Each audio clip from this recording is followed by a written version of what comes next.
Hi, it's me again with Corel Tips and Tricks.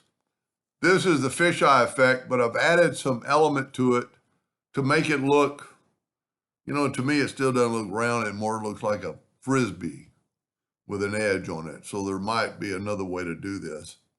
So to do this, let's just move this out of the way. I have a bunch of stars and it's a group. It has to be a group for this to work. And I just made them blue. And then I'm going to hit P and put that in the center of the page. So that's going to be your part of your fisheye.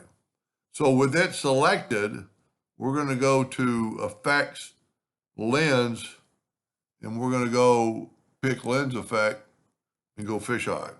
And we get that. Then you got to go Frozen. Then, now let's move that out of the way. And if we bring in a yellow box to show that it's always going to be white behind the fisheye, even though there's no white behind my drawing. So what we want to do, one, I'm going to take away the outlines, take away that, well, had that selected. Select that, take away that red line. But then I'm going to go to Effects and Group and Ungroup. I'm thinking just Ungroup and not Ungroup All.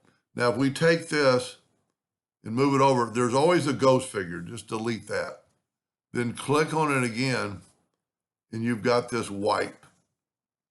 Let's get rid of this Docker.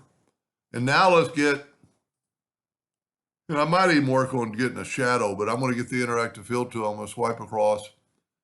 And then I'm going to go up here to elliptical. And I'm going to put that right in the middle. Now, on the interactive fill tool, when you're using this elliptical, there's two handles. I need to clean up my computer. I've got some things going on. Okay, so that makes it elliptical, okay, this handle, but the other handle will make it oblong. So always move, this is more like a direction. Now I'm going to put black right there. And that wouldn't look half bad right there, but then I'm going to put a white right there. And it's really too strong. So you could always just kind of fade that out. That looks pretty good. And I'm going to work on, I went too far. I'm going to try to work on doing something with a shadow tool. See, my computer's slowing down, so the last thing I click. Now, it's the last thing you selected or worked on, so it's going to be in the back of the page. But it does look more like a globe, an object. If you did the world map on a globe and put it on there, it would look more rounded because this is kind of going in the darkness.